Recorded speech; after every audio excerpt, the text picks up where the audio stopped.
بسم اللہ الرحمن الرحیم۔ حدیث نمبر 4 عن ابی عبد الرحمن عبد اللہ بن مسعود رضی اللہ عنہ قال حدثنا رسول اللہ صلی اللہ علیہ وسلم وهو الصادق المصدوق ان احدکم یجمع خلقه في بطن امه 40 يوما نطفة ثم يكون علقة مثل ذلك ثم يكون مضغة مثل ذلك ثم يرسل إليه الملك فينفخ فيه الروح ويؤمر بأربع كلمات يكتب رزقه وأجله وعمله وشقي أم سعيد فوالله الذي لا إله غيره إن أحدكم ليعمل بعمل أهل الجنة حتى ما يكون بينه وبينها إلا ذراع فيسبق عليه الكتاب فيعمل بعمل أهل النار فيدخلها وإن أحدكم ليعمل بعمل أهل النار حتى ما يكون بينه وبينها إلا ذراع فيسبق عليه الكتاب فيعمل بعمل أهل الجنة فيدخلها۔ حضرت ابو عبد الرحمن عبداللہ بن مسعود رضی اللہ عنہ سے روایت ہے، وہ فرماتے ہیں کہ رسول اللہ صلی اللہ علیہ وسلم نے ہم سے بیان کیا اور وہ سچے ہیں اور جن کی سچائی تسلیم کرتا ہے، مصدوق جن کی سچائی کو تسلیم کرتا ہے کہ تم میں سے ہر ایک کا مادہ خلقت اس کی ماں کے پیٹ میں نطفہ کی صورت میں 40 دن رکھا رہتا ہے، جمع رہتا ہے، پھر اتنے ہی دن جمع ہوا خون رہتا ہے، پھر اتنے ہی دن گوشت کا لوتھڑا ہو جاتا ہے، پھر اس کی طرف ایک فرشتہ بھیجا جاتا ہے جو اس میں روح پھونکتا ہے، اور اس فرشتے کو 4 باتوں کا حکم دیا جاتا ہے کہ وہ اس کا رزق لکھ دے، اس کی عمر لکھ دے، اس کا عمل لکھ دے، اور یہ بھی لکھ دے کہ وہ بدبخت ہے یا سعادت مند ہے، بد نصیب ہے یا خوش نصیب ہے۔ اللہ کی قسم جس کے سوا کوئی معبود نہیں کہ تم میں سے کوئی ایک اہل جنت کی مانند عمل کرتا رہتا ہے یہاں تک کہ اس کے اور جنت کے درمیان ایک ہاتھ کا فاصلہ رہ جاتا ہے، پھر اس پر نوشتہ تقدیر کا لکھا غالب آ جاتا ہے اور وہ دوزخیوں میں جیسا عمل کرتا ہے اور اس میں چلا جاتا ہے، اور تم میں سے کوئی دوزخیوں جیسے عمل کرتا رہتا ہے یہاں تک کہ اس کے اور دوزخ کے درمیان صرف ایک ہاتھ کا فاصلہ رہ جاتا ہے، پھر اس پر تقدیر کا لکھا غالب آ جاتا ہے اور وہ جنتیوں جیسے عمل کرتا ہے تو جنت میں چلا جاتا ہے۔ یہ حدیث تقدیر سے متعلق بڑی اہم حدیث ہے۔ حضرت عبداللہ بن مسعود رضی اللہ عنہ سے روایت ہے۔ حضرت عبداللہ بن مسعود رضی اللہ تعالیٰ عنہ مشہور صحابہ میں سے ہیں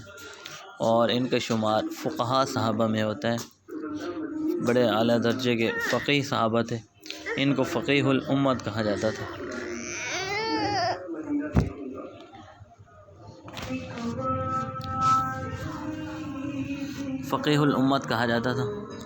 اور یہ آپ صلی اللہ علیہ وسلم کے انتہائی قریبی صحابہ میں سے ہیں۔ یہ فرماتے ہیں کہ ایک دن رسول اللہ صلی اللہ علیہ وسلم نے ہمیں بیان کیا، اور ظاہر یہ بات اس میں کوئی بھی دو رائے نہیں ہے کہ آپ سچے ہیں، صادق ہیں، اور مصدوق یعنی وہ جن کی تصدیق کی جائے، جو جن کی سچائی کو دنیا تسلیم کرے، سب تسلیم کریں، اس کو مصدوق کہتے ہیں۔ تو آپ صلی اللہ علیہ وسلم صادق بھی ہیں، مصدوق بھی ہیں، یعنی آپ ایسے سچے ہیں جن کی سچائی ساری دنیا تسلیم کرتی ہے، اور یہ آپ کا لقب صادق آپ کے دشمنوں کفار کی زبان سے دنیا میں مشہور ہو۔ آپ صلی اللہ علیہ وسلم نے فرمایا کہ آدمی ماں کے پیٹ میں 40 دن نطفے کے شکل میں رہتا ہے۔ اللہ تعالیٰ نے انسان کو ماں باپ کے نطفوں کے ملاپ سے پیدا کرتے ہیں، ایک ایسا عجیب و غریب تخلیق کا نظام ہے اللہ تعالیٰ کا، عجیب قدرت اور کاریگری ہے اللہ سبحانہ عز و جل کی۔ تو قرآن کریم میں بھی اللہ تعالیٰ نے مسفرہ ان کو کہو آہستہ کریں۔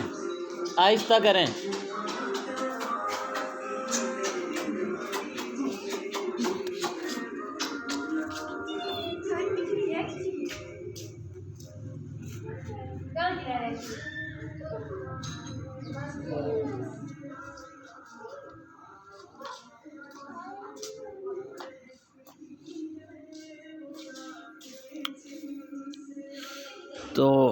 تم میں سے تو آدمی آپ صلی اللہ علیہ وسلم فرما رہے ہیں کہ 40 دن ماں کے پیٹ میں نطفے کی شکل میں رہتے ہیں۔ انسان 40 دن کے بعد انسان کی ایک تخلیق کے مرحلے سے دوسرے مرحلے میں جاتا ہے۔ قرآن کریم میں اللہ تعالیٰ نے بھی فرمایا کہ ثم خلقنا النطفة علقة فخلقنا العلقة مضغة فخلقنا المضغة عظاما فكسونا العظام لحما، کہ ہم نے نطفہ جو انسان پانی کی شکل میں ہوتا ہے اس کو جمع ہوا خون بناتے ہیں، اور جمع ہوئے خون کو گوشت کا لوتھڑا بناتے ہیں، تو پھر ثم خلقنا النطفة علقة فخلقنا العلقة ثم خلقنا المضغة عظاما، پھر اس گوشت میں اللہ تعالیٰ ہڈیاں پیدا کرتے ہیں، پھر ان ہڈیوں پر گوشت دوبارہ چڑھاتے ہیں اللہ تعالیٰ۔ تو یہ اللہ تعالیٰ کی تخلیق کا نظام۔ تو یہ جو ایک تخلیق کے مرحلے سے دوسرے مرحلے میں انسان جاتا ہے، 40 دن نطفہ میں رہتا ہے، پھر ایک تخلیق کا پروسیس پورا ہو کر دوسرے جمع ہوئے خون کی شکل اختیار کر لیتا ہے، تو 40 دن جمع ہوئے خون کی شکل میں رہتا ہے، پھر اس کے بعد گوشت کا ایک لوتھڑا بن جاتا ہے 40 دن، اس میں کسی حد تک نین و نقش انسان کے پورے ہو جاتے ہیں اس گوشت کے لوتھڑے میں، اور یہ 4 مہینے 40 4 مہینے یہ مکمل ہو جاتے ہیں، تو پھر اللہ تعالیٰ اس انسان کے اندر جو ہے روح ڈال دیتے ہیں۔ تو انسان جو بچہ ماں کے پیٹ میں ہوتا ہے تو 9 مہینے ٹوٹل وہاں رہنے کی مدت ہے، تو 4 مہینے گزرنے کے بعد اللہ کی طرف سے اس بچے میں روح ڈالی جاتی ہے۔ 4 مہینے کے بعد وہ ایک زندہ انسان بن جاتا ہے، پھر اس کا حکم ایسے ہی ہے جیسے ایک زمین پر چلتا پھرتا زندہ انسان ہوتا ہے، ایسے ہو جائے۔ چنانچہ اللہ کے حکم سے فرشتہ آتا ہے اور اس کے اندر روح ڈال دیتا ہے، جان ڈال دیتا ہے، وہ زندہ ہو جاتا ہے۔ اگرچہ کسی حد تک جو ہے اس کے اندر جان جو ہے وہ پہلے بھی ہوتی ہے، لیکن یہی تبھی تو وہ اپنے تخلیق کے مرحلے تبدیل کر رہا ہوتا ہے، احساس کر رہا ہوتا ہے، ایک تخلیق کے مرحلے سے دوسرے مرحلے میں جان۔ لیکن جو باقاعدہ روح ہے اللہ کی طرف سے، جو حیات ہے، زندگی ہے، وہ 4 مہینے کے بعد اس کے اندر ڈالی جاتی ہے۔ پھر اس موقع پر جب فرشتہ اس کے اندر زندگی ڈالتا ہے تو 4 چیزوں کا اللہ کی طرف سے حکم ہوتا ہے کہ یہ 4 چیزیں بھی طے کر دی جائیں۔ چنانچہ نمبر 1 اس کا رزق طے کر دیا جاتا ہے کہ زندگی میں کتنا اس کو رزق ملے گا۔ اب رزق جو وہ چیز جو اللہ کی طرف سے عطیہ ہوتا ہے، وہ چیز جو اللہ کی طرف سے انسان کو عطا ہوتی ہے وہ رزق ہے۔ اب اس میں انسان کی ظاہری شکل و صورت بھی آ گئی کہ اس کے سارے اعضاء ٹھیک ہوں گے، یہ کچھ کمی ہو جائے گی، یہ بھی رزق ہے۔ اور رزق میں یہ بھی ہے کہ اس کی ذہنی صلاحیتیں کتنی ہوں گی، کتنا عقل مند سمجھدار ذہین ہوگا، یہ بھی آ گئی۔ اور اس رزق میں وہ بھی آ جاتا ہے جو انسان خوراک کے طور پر استعمال کرتا ہے، کھاتا پیتا ہے، کہ اس کو کتنا ملے گا، کھانا پینا پہننا کتنا ملے گا۔ اور اس میں ہر وہ چیز آ گئی جو انسان کو اللہ کی طرف سے ملتی ہے، عزت، کہ اس کو عزت کتنی ملے گی، اور اسی طرح محبت کتنی ملے گی، شفقت رحمت کتنی ملے گی، علم کتنا ملے گا، ہر وہ چیز یعنی جو اللہ کا انسان کی طرف عطیہ ہے، انسان کو اللہ جو بھی چیزیں نعمتیں دیتے ہیں وہ سارا رزق ہے، وہ سارا لکھ دیا جاتا ہے۔ دوسرے نمبر پر اس کا اس دنیا میں رہنے کا ٹائم پیریڈ کتنا ہوگا، کتنا عرصہ دنیا میں رہے گا، اللہ کی طرف سے یہ طے کر دیا جاتا ہے۔ اجل کہتے ہیں اس کی مدت کو، اجل کا لفظی معنی ہوتا ہے مدت، یعنی اس میں کہ دنیا میں ٹھہرنے کی مدت کتنی ہوگی یہ اللہ کی طرف سے طے کر دیا۔ اور نمبر 3 عمل، اس کی زندگی کے سارے عمل کیسے ہوں گے، کیا عمل کرے گا، کیا کام کرے گا، فرشتہ طے کر دیتا ہے، یعنی فرشتہ جو ہے وہ لکھ لیتا ہے، طے نہیں کرتا۔ مطلب یہ ہے کہ اللہ کو پتہ ہوتا ہے کہ یہ انسان کس نیچر فطرت کا ہوگا، کیا کیا کام کرے گا، تو اللہ کے علم جو اللہ کے علم میں تھا وہ اللہ فرشتے کو بتا دیتے ہیں، وہ فرشتہ تحریری شکل میں لکھ دیتا ہے۔ اگرچہ اللہ کے پاس لوح محفوظ میں یہ ساری چیزیں اپنے ریکارڈ میں بھی لکھی ہوئی ہیں تحریری شکل میں، لیکن اب یہ فرشتوں کے پاس بھی آ جاتی ہیں، فرشتہ بھی لکھ لیتا ہے۔ اور چوتھے نمبر پر اس کا انجام کیا ہوگا، یہ شقی ہوگا یعنی بدبخت ہوگا، یہ گناہ گار مرے گا، غلط زندگی گزارتا ہوں مرے گا، کفر پر مرے گا، یہ سعادت مند ہوگا، اسلام پر ہوگا، نیکی کی راہ پر ہوگا، نیک زندگی پر مرے گا، یعنی اس کا انجام کیا ہوگا، جنتی ہوگا، دوزخی ہوگا، یہ کیا ہے سب لکھ لیا جاتا ہے۔ اب یہ جو لکھنا ہے یہ اس بنا پر ہوتا ہے کہ یہ اللہ کو سب پہلے سے پتہ ہوتا ہے۔ رزق اور مدت تو اللہ خود طے کرتے ہیں، باقی عمل جو ہے وہ انسان کا اختیار ہے، انسان خود کرتا ہے اور اس کے نتیجے میں وہ شقی اور سعید بنتا ہے، لیکن اللہ کو انسان کا عمل پہلے سے پتہ ہوتا ہے۔ یہ ایسے ہی ہے جیسے ہمیں کسی کی نیچر فطرت کے بارے میں پتہ ہو اور ہم کسی عمل پر اس کا ری ایکشن ہمیں پہلے سے پتہ ہو تو ہم بھی پیشن گوئی کر دیتے ہیں کہ فلاں اس کام کا یہ کرے گا، یہ جواب دے گا، وہ تو یوں کہے گا، تو ہم جو ہے اس کو مجبور نہیں کر رہے ہوتے، وہ اپنے اختیار سے کر رہا ہوتا ہے، لیکن ہمیں اس کے پچھلے سابقہ ریکارڈ کو دیکھتے ہوئے پتہ ہوتا ہے۔ تو اللہ تعالیٰ کو سابقہ ریکارڈ بھی دیکھنے کی ضرورت نہیں، اللہ تعالیٰ کو ہر انسان جو ابھی پیدا بھی نہیں ہوئے ان کے بھی آگے جو اپنے اختیار کے ساتھ آ کر وہی دنیا میں جو کچھ کریں گے اللہ کو پتہ ہے،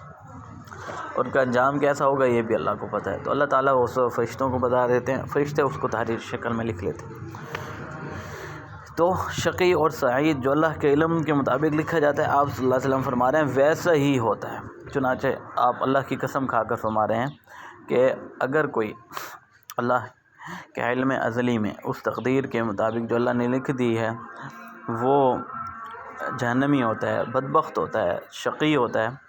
تو اس کا ہوتا یوں ہے کہ کوئی جو ہے ساری زندگی نیکیوں کا کام کرتے رہتا ہے، جنتیوں جیسے کام کرتے رہتا ہے، اور جنت کے اتنا قریب ہو جاتا ہے کہ اس کے اور جنت کے درمیان آپ فرمانے کو یہ صرف ایک ہاتھ کا فاصلہ رہ جاتا ہے، لیکن اللہ کے علم میں وہ بدبخت لکھا ہوتا ہے، دوزخی لکھا ہوتا ہے، تو پھر اللہ کا جو لکھا ہوتا ہے وہ پورا ہوتا ہے، وہ اس پر غالب آتا ہے، یعنی جیسے اللہ نے لکھا ہوتا ہے وہی درست ثابت ہوتا ہے، اور وہ جو ہے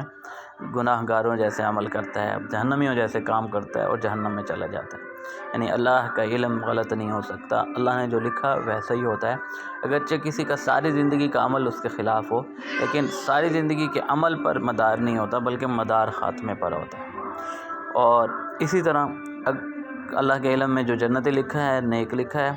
وہ ایسا ہوتا ہے اس کی ساری زندگی گناہوں میں ہوتی ہے، غفلت میں ہوتی ہے، جہنمیوں جیسے کام ہوتے ہیں، غلط کام ہوتے ہیں، لیکن پھر اللہ کا جو لکھا ہے وہ سچ ثابت ہوتا ہے اور وہ آخری زندگی میں نیک کام کرنے لگ جاتا ہے، اچھے کام کرنے لگ جاتا ہے، توبہ کر لیتا ہے، ہدایت یافتہ ہو جاتا ہے، جنتیوں جیسے کام کرنے لگ جاتا ہے، تو خاتمہ ایمان پر ہوتا ہے، نیک اعمال پر ہوتا ہے، تو جنت میں چلا جاتا ہے۔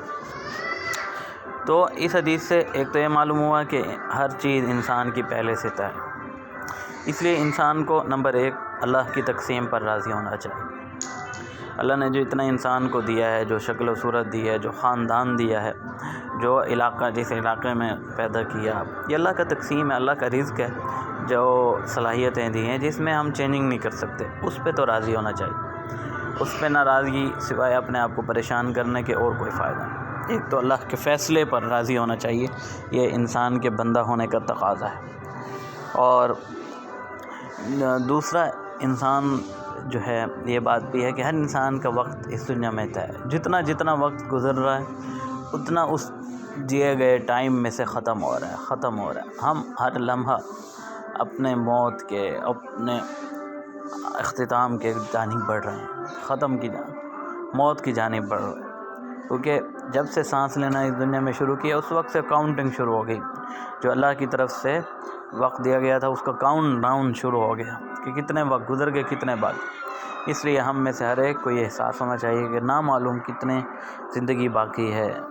کب بلاوا آ جائے، کب وہ دی گئی کارآمد بنا کر اچھے کام کر لینے چاہیے، نیک اعمال کر لینے چاہیے، خدا کو راضی کر لینا چاہیے۔ اور تیسری بات یہ کہ اللہ تعالیٰ نے ہر انسان کا عمل بھی لکھ دیا، انجام بھی لکھ دیا، لیکن کسی کو مجبور نہیں کیا، کوئی انسان اس انجام پر مجبور نہیں ہے بلکہ اپنے اختیار سے کام کرے گا تب اس انجام کی طرف جائے گا۔ اس لیے ہمیں تو پتہ نہیں ہے کہ ہم کہاں لکھے گئے، لیکن یہ ہے کہ اگر ہمارے اعمال گناہ گاروں جیسے ہیں تو پھر تو فکر مند ہونا چاہیے، جہنمیوں جیسے کام ہیں، ہم غلط کام کرتے ہیں، جھوٹ بولتے ہیں، ہم مخلوق خدا کو تنگ کرتے ہیں، غیبتیں کرتے ہیں، لڑتے ہیں، جھگڑتے ہیں، نمازیں نہیں پڑھتے، خدا کے احکام کی پابندی نہیں کرتے، ہر برا کام کرتے ہیں، تو پھر تو فکر مند ہونا چاہیے ہم شقی نہ ہوں، بدبخت نہ ہوں۔ اور اگر اللہ کے فضل سے نیکیوں کی توفیق ہو رہی ہے، سعادت مندی مل رہی ہے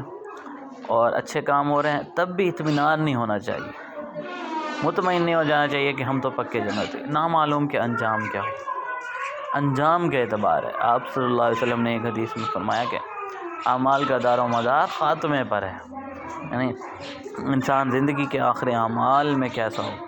اگر خدا نخواستہ اس وقت بھٹک گیا، گناہوں کی طرف چلا گیا، خدا کے نافرمانی کی طرف چلا گیا، تو برا انجام، شقی ہوگا۔ تو اس لیے جن لوگ نیکی کا کام کر رہے ہیں ان کو بھی ہر لمحے یہ احساس اور ڈر ہونا چاہیے کہ کہیں ہم شقی تو نہ ہو جائیں، آخری لمحے پر جو ہیں بھڑک تو نہ جائیں، مطمئن نہیں ہو جانا چاہیے، ہر لمحے فکر مند رہنا چاہیے۔ تو یہ اس حدیث میں تقدیر کا اللہ نے جو فیصلے فرمائے گئے ہیں ان کے بارے میں سمجھایا گیا۔ ترجمہ ایک دفعہ دوبارہ دیکھ لیں۔ حضرت ابو عبد الرحمن عبداللہ بن مسعود رضی اللہ عنہ سے روایت ہے، وہ فرماتے ہیں رسول اللہ صلی اللہ علیہ وسلم نے ہم سے بیان کیا، اور آپ سچے ہیں جن کی سچائی سب تسلیم کرتے ہیں، کہ تم میں سے ہر ایک کا مادہ خلقت اس کی ماں کے پیٹ میں نطفے کی شکل میں 40 دن رہتا ہے، پھر اتنے ہی دن جمع ہوا خون کی شکل ہوتی ہے، پھر اتنے ہی دن گوشت کا لوتھڑا ہوتا ہے، پھر اللہ تعالیٰ اس کی طرف فرشتہ بھیجتے ہیں جو اس میں روح پھونک دیتا ہے، اور اس کو 4 باتوں کا حکم دیا جاتا ہے۔ نمبر 1 کہ وہ اس کا رزق لکھ دے، اس کی موت کا لکھ دے، اس کا عمل لکھ دے، اور یہ لکھ دے کہ وہ شقی ہے یا بدبخت، شقی ہے یا سعید، یعنی بد نصیب ہے، بدبخت ہے یا خوش نصیب۔ اس اللہ کی قسم جس کے سوا کوئی معبود نہیں، تم میں سے کوئی ایک جنتیوں جیسے کام کرتا رہتا ہے یہاں تک کہ اس کے اور جنت کے درمیان صرف ایک ہاتھ کا فاصلہ رہ جاتا ہے، پھر اس پر تقدیر کا لکھا غالب آ جاتا ہے اور وہ دوزخیوں جیسے عمل کرتا ہے تو دوزخ میں داخل ہو جاتا ہے، اور تم میں سے کوئی جہنمیوں جیسے کام کرتا رہتا ہے یہاں تک کہ اس کے اور دوزخ کے درمیان صرف ایک ہاتھ کا فاصلہ رہ جاتا ہے، پھر وہ اس پر تقدیر کا لکھا غالب آتا ہے اور جنتیوں جیسے کام کرتا ہے تو جنت میں داخل ہو جاتا ہے۔ متفق علیہ، یہ حدیث بخاری میں بھی ہے، مسلم میں بھی ہے۔